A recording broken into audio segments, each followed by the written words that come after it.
आदरणीय बहन कुमारी मायावती जी द्वारा आदेश और निर्देश मिला है कि गांव अगर है तो चलो गांव के ओर।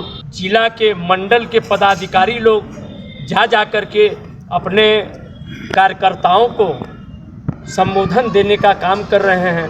उसी कड़ी में हम लोगों को भी अपने वार्डों को मजबूत करने के लिए, पार्टी के नीति और सिद्धांतों को समझाने के लिए आदरणीय बहन जी द्वारा हम लोग जैसे कार्यकर्ता को भी नियुक्त किए हैं कि आप जाइए अपने अपने वार्ड में अपने अपने सेक्टर अध्यक्षों को कम से कम पार्टी के बारे में यह बताइए कि नगर निगम का चुनाव आ रहा है और नगर निगम का चुनाव बड़ी ही मुस्तैदी से लड़ना है। साथियों, इस बार बड़ी मजबूती के साथ जो हम लोग के विपक्ष के लोग यह कहते हैं कि बहुजन समाज पार्टी समाप्त हो रही है, आदरणीय बहन जी बाहर निकल गई हैं। अब विपक्ष के लोगों का बुद्धि चकराया गया है, वो लोग परेशान हैं। गठबंधन हो रहा है, पंजाब में सुरजीत सिंह बादल से हुआ है, कर्नाटक में हुआ है, आप समझ लीजिए महाराष्ट्र में एनसीपी के अध्यक्ष शरद पवार से हो रहा है। इसी तरह बहन जी अपने नीतियों को ऊपर से लेकर के आ रही हैं कि पूरे देश में अगर हम गठबंधन करके चुनाव लड़ेंगे तो आप लोगों को हम बता देना चाहते हैं कि अगर बहन जी ने इस नीति में सफल हो गई तो आने वाले लोकसभा इसी चुनाव में आप देश का प्रधानमंत्री बनते हुए रोक नहीं सकते।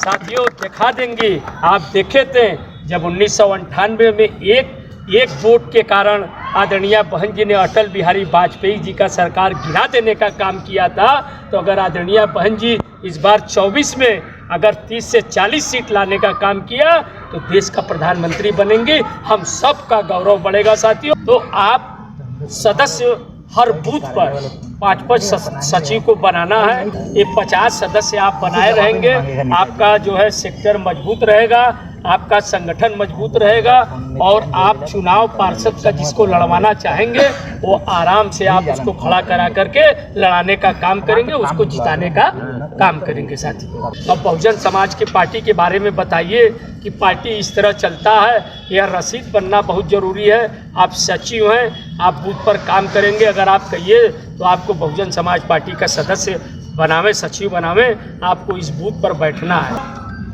आदरणीय बहन जी ने 1,88,000 सफाई कर्मी की नियुक्ति कराई थी। बहन जी अपने शासन काल में नौकरी देती थी। उसके बाद संविदा कर्मचारियों को 1 लाख से ऊपर की भर्ती की थी। पूरे उत्तर प्रदेश में 1,11,000 मकान बना के देने का काम आदरणीय बहन कुमारी मायावती जी ने की थी। बच्चा पेट में रहा करता था तभी उसकी बीमा 18,000 का करा दिया करती थी। सर, तमाम ऐसी योजनाएं हैं जो बहन जी ने देने का काम किया। और इतना ही नहीं, आप लोगों ने देखा 4 बार इस उत्तर प्रदेश में, हिंदुस्तान के सबसे बड़े प्रदेश इस उत्तर प्रदेश में 4 बार मुख्यमंत्री थी। कितने विपक्ष के लोगों को दिखा दी, लोग आरोप प्रत्यारोप लगाते थे, शासन कैसे चलाया जाता था। आदरणीय बहन कुमारी मायावती जी ने उस उत्तर प्रदेश को बखूबी चला करके सबको दिखाया था कि गुंडे बदमाश सारे जेल में रहा करते थे।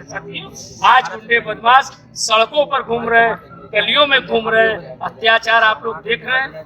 आज जिसकी सरकार चल रही है सब पिछड़ी, दलित, अल्पसंख्यक के साथ, गरीब समाज के साथ ही हो रहा है। साथियों, अत्याचार जितनी भी हो रही है, बहवाई लूटने के लिए, हवाई की बात करने के लिए आपसे साल में 1 लाख रुपए ले रहे हैं और साल में वो 12,000 रुपए का अनाज दे करके टैक्स के रूप में 1 लाख ले रहे हैं और अनाज के रूप में 12,000 रुपए, 15,000 रुपए का माल दे करके आपसे कह रहे हैं कि हम फ्री में बांटने का काम कर रहे हैं।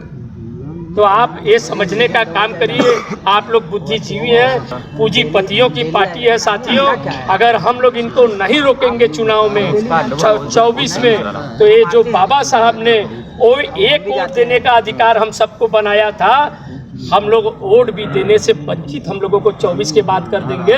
इसलिए हम लोगों को साथियों रोकना बहुत जरूरी है। इसलिए बहुजन समाज पार्टी का स्थापित होना इस बार 24 में आदरणीय बहन कुमारी मायावती जी के हाथों में देश देना, तभी बाबा साहब का संविधान बच सकता है। हम लोगों को विचार करना पड़ेगा साथियों। तो इन्हीं चंद शब्दों के साथ हम अपनी बात को समाप्त करता हूँ। सच होगा सपना। समाज का कहना। हाथी का बटन दबाएं, बहुजन समाज पार्टी को सत्ता में लाएं।